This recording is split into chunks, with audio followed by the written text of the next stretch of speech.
വിശ്വാസം വർഗീയതയായും വർഗീയത ഫാസിസമായി മാറുന്ന സാഹചര്യമാണ് നിലവിലുള്ളതെന്ന് മുഖ്യമന്ത്രി പിണറായി വിജയൻ. ജാതിയുടെയും മതത്തിന്റെയും അടിസ്ഥാനത്തിൽ ഭിന്നിപ്പിക്കാൻ ശ്രമം നടക്കുന്നതായും മുഖ്യമന്ത്രി.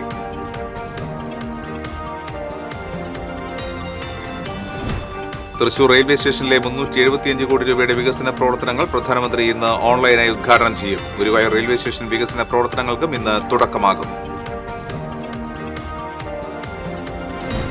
താപനില ഉയർന്ന നിലയിൽ തുടരുമെന്ന് കേന്ദ്ര കാലാവസ്ഥാ വകുപ്പ്. തൃശൂർ ജില്ലയിൽ താപനില 36 ഡിഗ്രി വരെ ഉയരും. ജില്ലയിലെ ജലാശയങ്ങൾ വരണ്ടു തുടങ്ങി.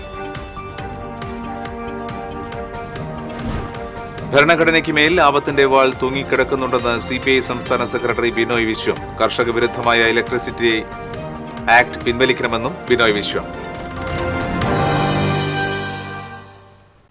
നമസ്കാരം. വാർത്തകളുടെ വിശദാംശങ്ങളിലേക്ക്.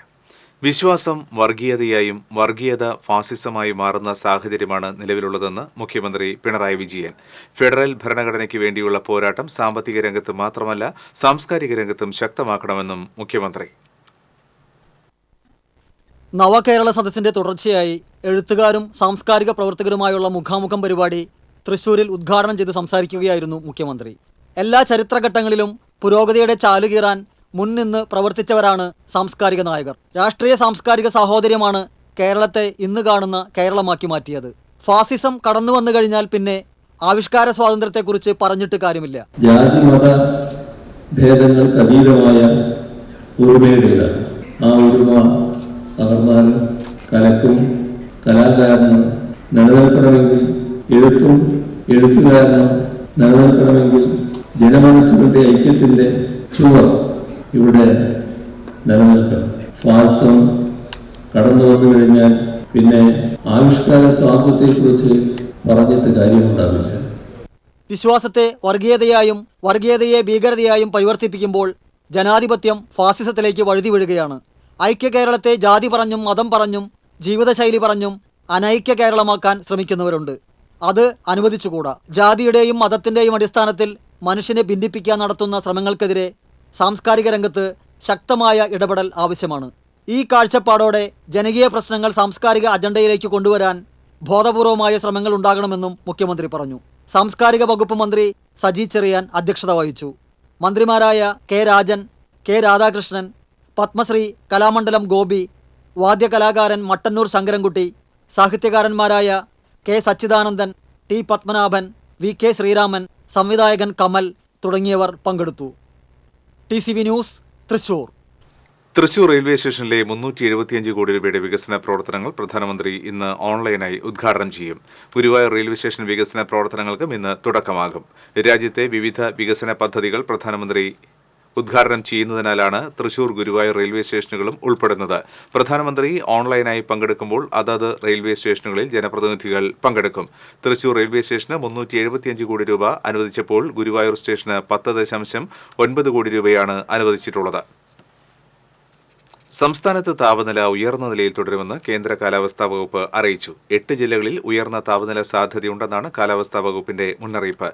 പാലക്കാട് ജില്ലയിൽ ഉയർന്ന താപനില 38 ഡിഗ്രി സെൽഷ്യസ് വരെ എത്തും. കൊല്ലം, ആലപ്പുഴ, കോഴിക്കോട്, കണ്ണൂർ ജില്ലകളിൽ ഉയർന്ന താപനില 37 ഡിഗ്രി സെൽഷ്യസ് വരെയും കോട്ടയം, എറണാകുളം, തൃശൂർ ജില്ലകളിൽ ഉയർന്ന താപനില 36 ഡിഗ്രി സെൽഷ്യസ് വരെയും ഉയരാൻ സാധ്യതയുണ്ടെന്നാണ് കാലാവസ്ഥാ വകുപ്പിന്റെ മുന്നറിയിപ്പ്. ഉയർന്ന താപനിലയും ഈർപ്പമുള്ള വായുവും കാരണം ചൂടും അസ്വസ്ഥതയുമുള്ള കാലാവസ്ഥയ്ക്ക് സാധ്യതയുണ്ടെന്ന് കാലാവസ്ഥാ വകുപ്പ് മുന്നറിയിപ്പ് നൽകിയിട്ടുണ്ട്.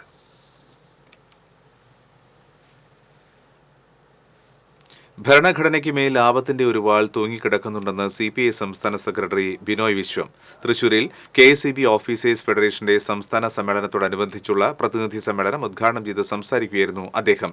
ഇന്ത്യൻ ഭരണഘടനയ്ക്ക് മേൽ ഡെമോക്രസിന്റെ വാൾ പോലെ ജനാധിപത്യ വിരുദ്ധമായ ഒരു രാഷ്ട്രീയത്തിന്റെ വാൾ തൂങ്ങിക്കിടക്കുന്നുണ്ടെന്ന് ബിനോയ് വിശ്വം പറഞ്ഞു. ഡൽഹിയിലെ കർഷക സമരത്തിന്റെ പ്രധാന ആവശ്യങ്ങളിലൊന്ന് ഇലക്ട്രിസിറ്റി ആക്ട് പിൻവലിക്കണം എന്നതാണ്. ഇവിടെയാണ് തൊഴിലാളിയും കർഷകനും തമ്മിലുള്ള ഐക്യം രൂപപ്പെടുന്നത്. ഇലക്ട്രിസിറ്റി നിയമം കർഷകരെ തകർക്കുന്നു എന്നത് അവരുടെ അനുഭവമാണെന്നും ബിനോയ് വിശ്വം കൂട്ടിച്ചേർത്തു.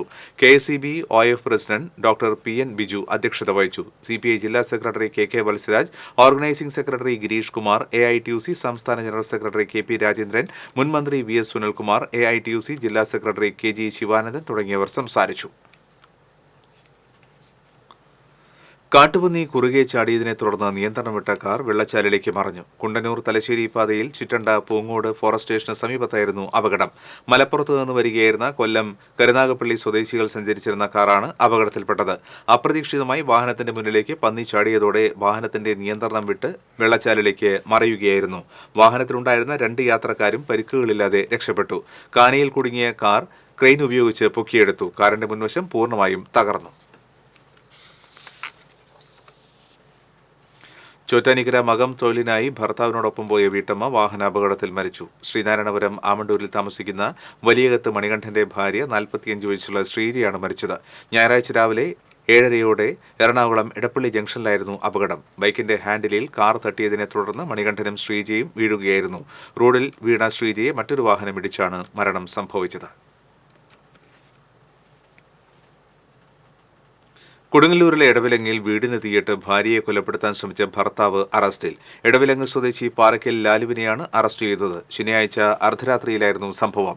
ലാലുവിന്റെ ഭാര്യ രാഖി വാടകയ്ക്ക് താമസിക്കുന്ന എടവിലങ്ങ് കുഞ്ഞൈനിയിലെ വീടിന്റെ ജനൽ ചില്ല് അടിച്ചു തകർത്ത് പെട്രോൾ ഒഴിച്ച് തീ കൊളുത്തുകയും വീടിന് മുൻവശത്ത് നിർത്തിയിട്ടിരുന്ന രാഖിയുടെ സ്കൂട്ടർ കത്തിക്കുകയുമായിരുന്നു. ശബ്ദം കേട്ട് ഉറക്കമുണർന്ന രാഖി കട്ടിലിലെയും കിടക്കയിലെയും തീ വെള്ളമൊഴിച്ച് കെടുത്തിയതിനാൽ വൻ ദുരന്തം ഒഴിവായി. തുടർന്നുള്ള അന്വേഷണത്തിലാണ് പ്രതി പിടിയിലായത്. മുൻപ് രാഖിയെ കുത്തിക്കൊലപ്പെടുത്താൻ ശ്രമിച്ച സംഭവത്തിൽ ലാലുവിനെതിരെ കേസ് നിലവിലുണ്ട്.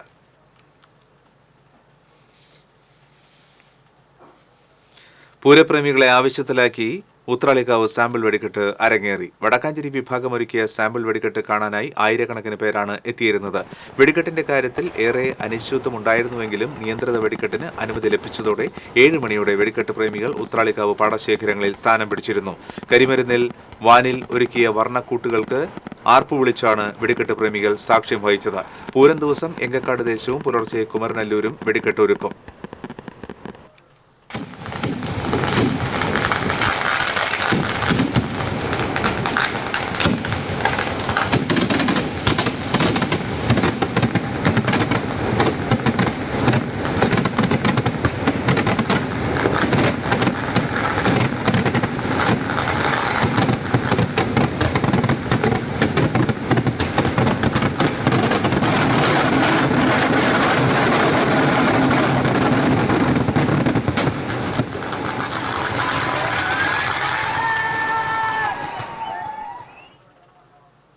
ഉത്രാളിക്കാവ് പൂരം സാമ്പിളിന് മുന്നോടിയായി ക്ഷേത്ര സന്നിധിയിലെ ആൽച്ചുവട്ടിൽ അവതരിപ്പിച്ച ആൽത്തറമേളം മേളാസ്വാദകരെ ആവേശത്തിലാഴ്ത്തി.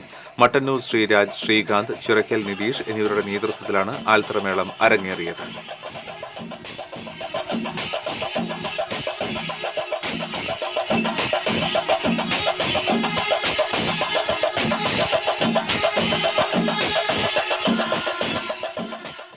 മൂന്ന് ദിവസമായി നടന്നു വന്നിരുന്ന കാളിയാറോഡ് ചന്ദനക്കുടം ആണ്ട് നേർച്ച സമാപിച്ചു.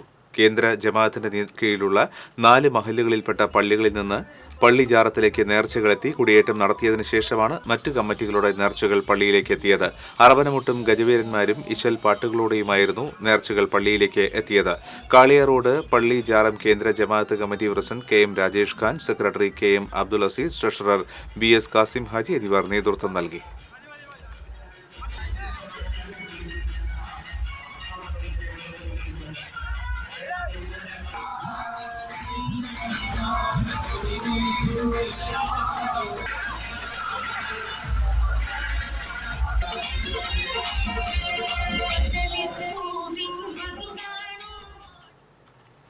വലിയക്കരയിൽ മയക്കുമരുന്നായ MDMA-യുമായി 2 യുവാക്കളെ പുതുക്കാട് പോലീസും ഡാൻസ് ഓഫ് സ്ക്വാഡും ചേർന്ന് അറസ്റ്റ് ചെയ്തു. തൈക്കാട്ടുശ്ശേരി മാമ്പ്രക്കാരൻ വീട്ടിൽ ആൽബിൻ, നെട്ടിശ്ശേരി പോർക്കുളങ്ങാട് വീട്ടിൽ ദിൽജിത്ത് എന്നിവരാണ് അറസ്റ്റിലായത്. ഇവരിൽ നിന്ന് 4 ഗ്രാമോളം MDMA പിടികൂടി. പാലിയേക്കര ടോൾ പ്ലാസയ്ക്ക് സമീപം MDMA വിൽപ്പന നടത്താൻ നിൽക്കുന്നതിനിടയിലാണ് ഇരുവരും പിടിയിലായത്. പിടികൂടിയ മയക്കുമരുന്നിന് 1.5 ലക്ഷം രൂപയോളം വില വരുമെന്ന് പോലീസ് പറഞ്ഞു. വിദ്യാർത്ഥികളെയും യുവാക്കളെയും കേന്ദ്രീകരിച്ചാണ് ഇവർ മയക്കുമരുന്ന് വിൽപ്പന നടത്തുന്നത്. പുതുക്കാട് മേഖലയിൽ മയക്കുമരുന്ന് എത്തിക്കുന്ന സംഘത്തിലുള്ളവരാണ് പിടിയിലായവരെന്നും ഇവർക്ക് മയക്കുമരുന്ന് എത്തിക്കുന്ന സംഘത്തെക്കുറിച്ചും ഇത് വാങ്ങുന്നവരെക്കുറിച്ചും അന്വേഷണം നടത്തുമെന്നും പോലീസ് അറിയിച്ചു. ഗുരുവായൂർ ഉത്സവ വിശേഷങ്ങൾ.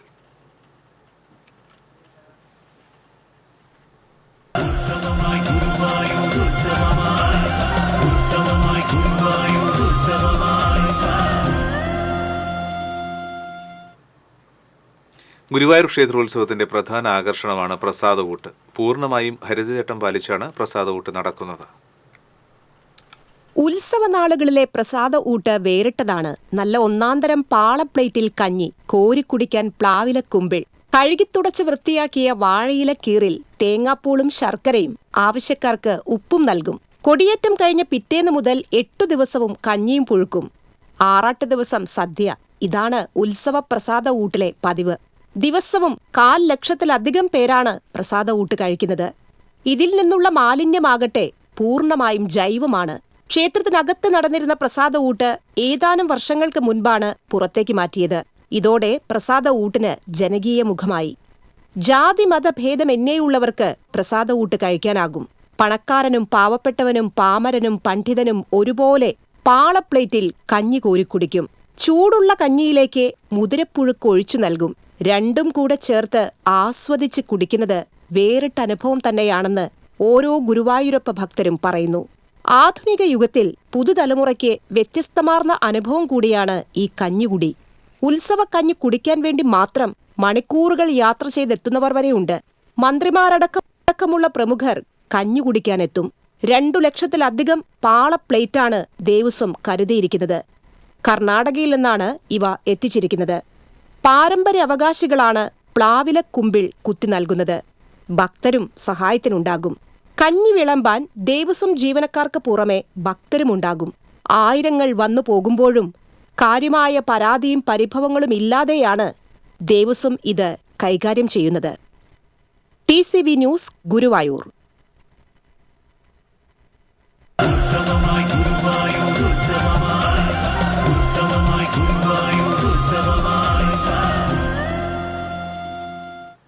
മറ്റു വാർത്തകളിലേക്ക്. തിരുവല്ലയിൽ നിന്ന് കാണാതായ 9ാം ക്ലാസ് വിദ്യാർത്ഥിനിയെ കണ്ടെത്തി. ഞായറാഴ്ച പുലർച്ചെ തിരുവല്ല പോലീസ് സ്റ്റേഷനിൽ ഹാജരാവുകയായിരുന്നു. സംഭവത്തിൽ 3 പേരെ പോലീസ് കസ്റ്റഡിയിലെടുത്തു. പെൺകുട്ടിയെ സ്റ്റേഷനിലാക്കിയതിനു ശേഷം യുവാക്കൾ ഇവിടെ നിന്ന് കടന്നുകളയാൻ ശ്രമിച്ചു. തുടർന്ന് പോലീസ് ഇവരെ പിന്തുടർന്ന് പിടികൂടുകയായിരുന്നു. തൃശൂർ സ്വദേശികളായ അതുൽ, അജിൽ, ഇവർക്ക് സഹായം ചെയ്തു നൽകിയ ജയരാജ് എന്നിവരാണ് പിടിയിലായത്. പെൺകുട്ടിയെ തട്ടിക്കൊണ്ടുപോയ കുറ്റം ചുമത്തിയാണ് കേസെടുത്തത്. ഇൻസ്റ്റാഗ്രാമിലൂടെയാണ് ഇവർ പെൺകുട്ടിയുമായി പരിചയപ്പെട്ടതെന്നാണ് വിവരം. മൂവാറ്റുപുഴയിൽ വെച്ച് KSRTC ബസ്സിൽ നിന്നുമാണ് അതുലിനെ പിടികൂടിയത്. അജിലിനെ അന്തിക്കാട് നിന്നുമാണ് പിടികൂടിയത്. കഴിഞ്ഞ വെള്ളിയാഴ്ചയാണ് തിരുവല്ലയിൽ നിന്ന് പെൺകുട്ടിയെ കാണാതായത്. പരീക്ഷയ്ക്കായി സ്കൂളിലേക്ക് പോയ പെൺകുട്ടി പിന്നീട് വീട്ടിൽ തിരികെ എത്തിയില്ല. ഇതേ തുടർന്നാണ് വീട്ടുകാർ പോലീസിനെ സമീപിച്ചത്. ഗുരുവായൂർ ക്ഷേത്രോത്സവത്തിന് തിരക്ക് വർദ്ധിക്കുന്നതോടെ ഗതാഗതക്കുരുക്കും രൂക്ഷമാകുന്നു. റോഡിനിരുഭാഗത്തും ഇരുചക്രവാഹനങ്ങൾ പാർക്ക് ചെയ്യുന്നതും ഓട്ടോ പാർക്കും ഗതാഗത തടസ്സം സൃഷ്ടിക്കുകയാണ്. വൺ വേ ആണെങ്കിലും ഈ കടമ്പ കടന്നു വേണം വാഹനത്തിൽ യാത്ര ചെയ്യാൻ. 4 നടകളിലും ഏത് സമയത്തും ഗതാഗതക്കുരുക്ക് രൂക്ഷമാണ്. രാവിലെയും ഉച്ചയ്ക്കും പകർച്ച നടക്കുന്ന സമയത്ത് വടക്കേ നടയിലൂടെ യാത്ര ദുഷ്കരമായി. ഇരുചക്രവാഹനങ്ങൾ പാർക്ക് ചെയ്യാൻ മറ്റു മാർഗങ്ങൾ ഒന്നുമില്ല. ഇതിന് പരിഹാരം കണ്ടെത്തി ഗതാഗതക്കുരുക്ക് ഒഴിവാക്കാൻ നടപടി സ്വീകരിക്കണമെന്നാണ് യാത്രക്കാരുടെ ആവശ്യം. 1ാം ജന്മദിനം ആഘോഷിക്കാനായി കാത്തിരുന്നത് 4 വർഷം. 2020 ജനിച്ച പുറനാട്ടുകര സ്വദേശിനി നിഹാരയുടെ ജന്മദിനം കലണ്ടറിൽ ആദ്യമായി വരുന്നത് 2024 ഇത് നിഹാര ജെ മേനോൻ എന്ന കൊച്ചുമിടുക്കി. പുറനാട്ടുകര മരതകം റോഡിൽ സൗപർണികയിൽ ശശിധരന്റെ കൊച്ചുമകളാണ്. 2020 ജനിച്ച നിഹാരയുടെ 1ാം ജന്മദിനം ആഘോഷിക്കാൻ കലണ്ടറിൽ നോക്കിയപ്പോൾ തീയതി കാണാനില്ല. ജനിച്ചത് ഫെബ്രുവരി 29 ഡെലിവറി കഴിഞ്ഞപ്പോൾ തന്നെ കൺഫ്യൂഷനിലായിരുന്നു മോള്. എൻ്റെ കുട്ടിക്ക് ബർത്ത്ഡേ ആഘോഷിക്കാനായിട്ട് എല്ലാ വർഷവും പറ്റില്ലല്ലോ എന്നുള്ളൊരു സങ്കടം അവൾക്കുണ്ടായിരുന്നു. കുംഭത്തിലെ ഭരണിയാണ് അവൾ നാള്.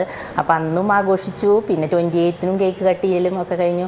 ഇനിയിപ്പോൾ ഇത് ആദ്യമായിട്ട് ഇപ്പോൾ ഈ വരുന്ന ഫെബ്രുവരി 29 കിട്ടിയപ്പോൾ ഭയങ്കര ഹാപ്പിയിലാണ് ഞങ്ങൾ. അതിവർഷം അഥവാ ലീപ് ഇയർ ആയതിനാൽ 4 വർഷത്തിൽ ഒരിക്കൽ മാത്രമേ ജന്മദിനം കടന്നുവരൂ. അങ്ങനെ നോക്കുമ്പോൾ ഈ വർഷം ഫെബ്രുവരി 29 ആദ്യ ജന്മദിനമാണെന്ന് പറയേണ്ടി വരും. അതുകൊണ്ട് 1ാം പിറന്നാളിന്റെ പ്രൗഢിയിൽ തന്നെ ഇത്തവണ ജന്മദിനം ആഘോഷിക്കാനുള്ള ഒരുക്കത്തിലാണ് വീട്ടുകാർ. ഈ അവസരത്തിലാണ് ഉല്ലൂർ സ്വദേശി ഷാജി റാഫേലിന്റെ നേതൃത്വത്തിൽ അതിവർഷത്തിൽ ജനിച്ചവരുടെ കുടുംബസംഗമവും ടാലന്റ് റെക്കോർഡ് അറ്റംപ്റ്റും നടത്തുന്ന വിവരം TCV വാർത്തയിലൂടെ അറിഞ്ഞത്. ലീപ് ഇയർ ഫ്രണ്ട്സ് ഒരുക്കുന്ന ഈ പരിപാടിയിൽ ഏറ്റവും ഇളം തലമുറക്കാരിയായി പങ്കെടുക്കുന്ന ചുരുക്കം ചിലരിൽ ഒരാളാണ് നിഹാര. ഷാജി റാഫേലിന്റെ കണ്ടപ്പോ ഞങ്ങൾ അങ്ങേരെ വിളിച്ചു. അപ്പൊ നല്ലൊരു ആശയമായിട്ട് തോന്നി. പിന്നെ ഞങ്ങളും ഭയങ്കര ഹാപ്പിയാണ്. ഇപ്പൊ എന്താന്ന് വെച്ചിട്ടുണ്ടെങ്കിൽ ഇങ്ങനെ ഒരു ആശയം ആള് കൊണ്ടുവന്നത് കാരണം ഞങ്ങൾക്ക് മോളുടെ ബർത്ത്ഡേ സെലിബ്രേഷൻ വളരെ നന്നായി കേരള സാഹിത്യ അക്കാദമിയിൽ വെച്ചിട്ട് ആഘോഷിക്കാനുള്ളൊരു അവസരം ആൾ ഉണ്ടാക്കി തന്നതിന് ഷാജി സാറിനോട് വളരെ വലിയൊരു താങ്ക്സ് ഉണ്ട്. നിഹാരയുടെ മാതാപിതാക്കൾ ചെന്നൈയിലാണ്. പിതാവ് ജയശങ്കർ കേന്ദ്ര ഗവൺമെന്റ് സ്ഥാപനമായ ഹെവി വെഹിക്കിൾ ഫാക്ടറിയിൽ ഡിസൈൻ എഞ്ചിനീയറാണ്. അമ്മ ഐശ്വര്യ മേനോൻ L&Tയിൽ ഡിസൈൻ എഞ്ചിനീയറായും ജോലി ചെയ്യുകയാണ്. അടുത്ത വർഷം സ്കൂളിൽ ചേരുന്നതോടെ നിഹാരയും ചെന്നൈയിലേക്ക് പോകും. TCV തൃശൂർ. കൊടുങ്ങല്ലൂരിലെ ശൃംഗപുരത്ത് വ്യാപാര സ്ഥാപനത്തിന് നേരെ ആക്രമണം. ചില്ലുകൾ തകർത്തു. ശൃംഗപുരത്ത് ഇന്ത്യൻ ബാങ്കിന് സമീപം പ്രവർത്തിക്കുന്ന മേത്തല സ്വദേശി സിജിത്തിന്റെ ഉടമസ്ഥതയിലുള്ള ഡ്രീം ബേക്കേഴ്സിന് നേരെയാണ് ആക്രമണമുണ്ടായത്. ജീവനക്കാർ ബേക്കറി തുറക്കാനെത്തിയപ്പോഴാണ് സംഭവം അറിഞ്ഞത്.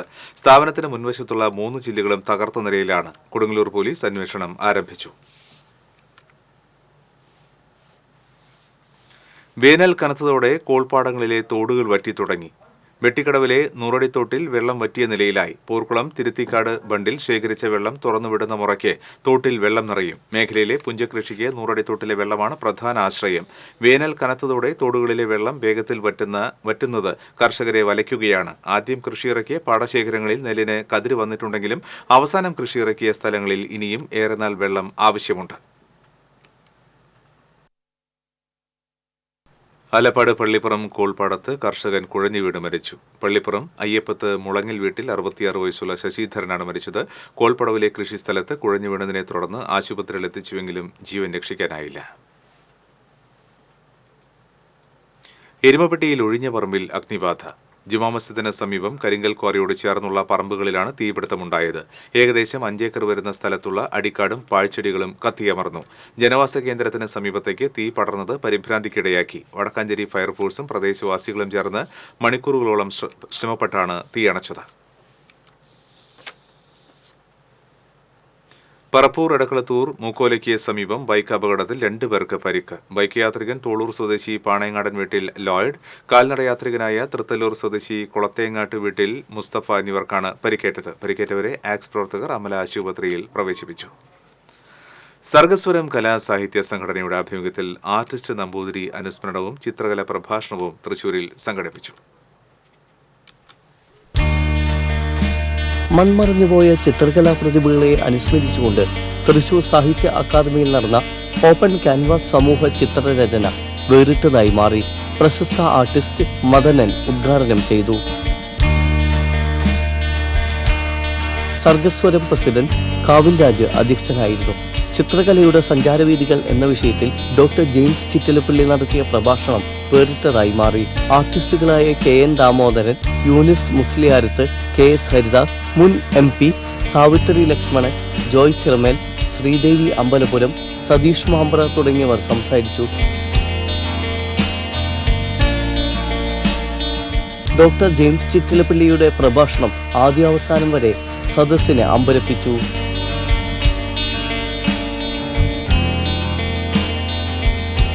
TCV news Thrissur.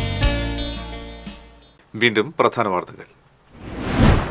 വിശ്വാസം വർഗീയതയായും വർഗീയത ഫാസിസമായി മാറുന്ന സാഹചര്യമാണ് നിലവിലുള്ളതെന്ന് മുഖ്യമന്ത്രി പിണറായി വിജയൻ. ജാതിയുടെയും മതത്തിന്റെയും അടിസ്ഥാനത്തിൽ ഭിന്നിപ്പിക്കാൻ ശ്രമം നടക്കുന്നതായും മുഖ്യമന്ത്രി.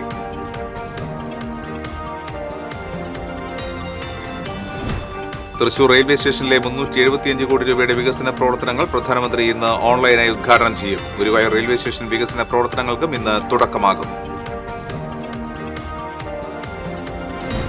താപനില ഉയർന്ന നിലയിൽ തുടരുമെന്ന് കേന്ദ്ര കാലാവസ്ഥാ വകുപ്പ്. തൃശൂർ ജില്ലയിൽ താപനില 36 ഡിഗ്രി വരെ ഉയരും. ജില്ലയിലെ ജലാശയങ്ങൾ വരണ്ടു തുടങ്ങി. ഭരണഘടനയ്ക്ക് മേൽ ആപത്തിന്റെ വാൾ തൂങ്ങിക്കിടക്കുന്നുണ്ടെന്ന് CPI സംസ്ഥാന സെക്രട്ടറി ബിനോയ് വിശ്വം. കർഷക വിരുദ്ധമായ ഇലക്ട്രിസിറ്റി ആക്ട് പിൻവലിക്കണമെന്നും ബിനോയ് വിശ്വം.